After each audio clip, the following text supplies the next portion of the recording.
그러한 또 응원의 말씀도 함께 국회의원으로서 부탁드리고 싶습니다.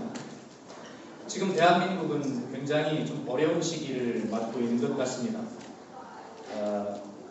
중국의 성장으로 우리가 흔히 얘기하는 G2 시대를 맞이하게 되었고, 그런 양대 강국 사이에서 어떠한 균형 외교를 할 것인가라고 하는 그런 논쟁들이 굉장히 심한 시기에 있고, 북한의 문제는 여전히 위협적인 문제로 있습니다.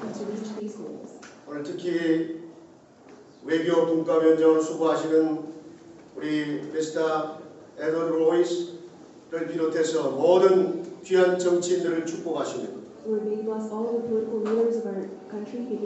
This war in human history, that the Korean War, and he all the time supporting Korean community.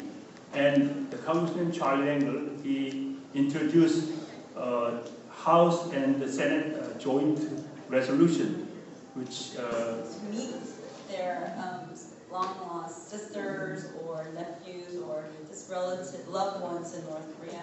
And I think this is such an important meeting that I've come to learn about different issues, and the fact that they're. It's a great pleasure for me to be with you today.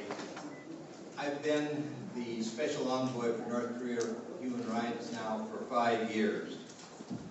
There are a lot of frustrating issues that I have dealt with, but I don't think there is a more difficult, a more frustrating issue to deal with than the problem of divided families.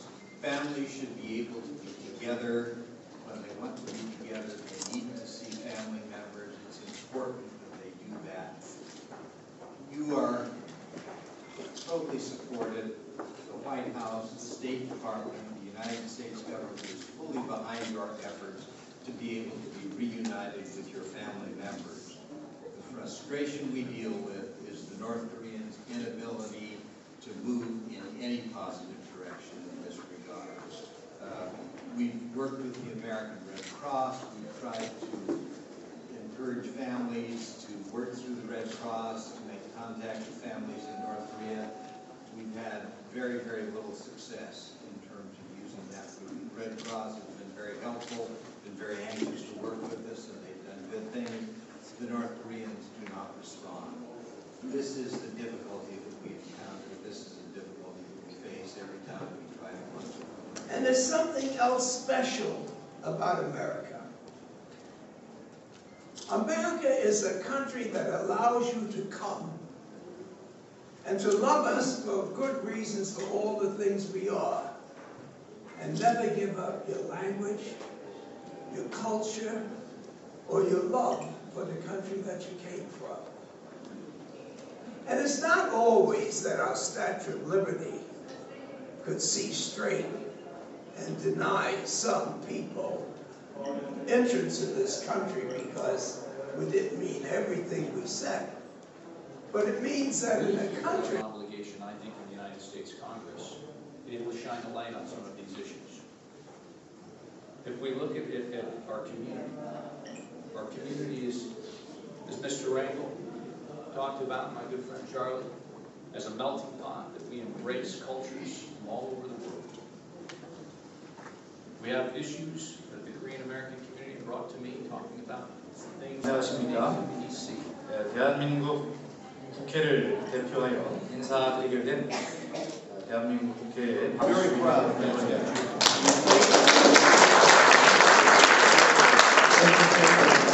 Korea issue. So now we feel the heat of our heart, and also our joy and all of things coming out from the bottom of my heart because Chairman's strong support about the issue. So I want to bring the Asian history issue first.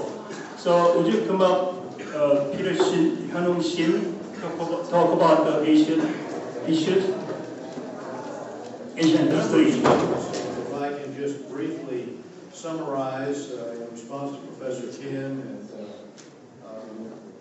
to Peter Shin and Dr. Sun Lee and Dr. Young, to Chris Chin. Let me make a couple of observations. First, on the issue of what we do about North Korea. it has been clear to me for some time, in talking to Stuart Levy, who was then Undersecretary of the Treasury, that the most effective strategy that was ever deployed, and I also found this out from talking to refugees from the North Korean government, both from their military and from civil society, or excuse me, from their civil service. There is no civil society. What happened was he caught North Korea counterfeiting $100 bills. And of course, that's a very aggressive act. It's considered almost an act of war. So U.S. Treasury Department at that point said, we're doing this, but human rights are a priority. Right? The United States stands for human rights. We want safe passage of people who escaped from North Korea. They should not be sent back.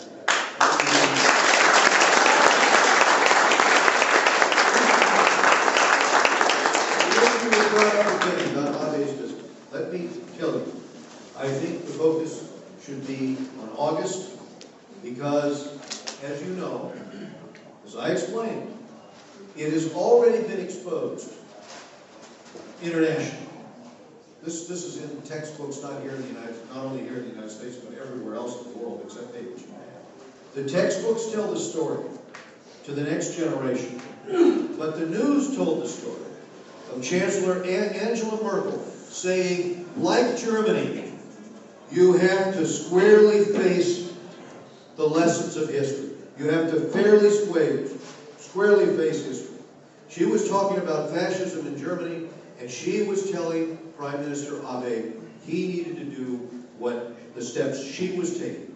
Then you had the statements that we've put out unanimously by the House of Representatives here, and you have Mike Honda's statement, my statement, the other members that signed that to Abe before he came, and you have the statement I put out afterwards saying we disagree with that. People know throughout the world, even in Japan, people know the truth, and one of the reasons they now know the truth is because you've raised the issue. But we will continue to raise the issue to make sure that Japan addresses what's put in the textbooks, and that the hurtful comments cease. Up from 66% to 86%. And when you get to 86%, that's about the time when generals or others in society say, we've had about enough of the dictatorship. We've had about enough of this communist system. We want change now. We should use the power of information in every way that we can get it into North Korea, and we should do it with that same enthusiasm that we did in Poland, in the Czech Republic, in East Germany, that we did in Russia. And I can tell you, if you've listened to the words of Václav Havel or Lech Walesa or those who created the momentum to change those societies, they say that information turned things around towards a new beginning. We need that new beginning. Thank you all.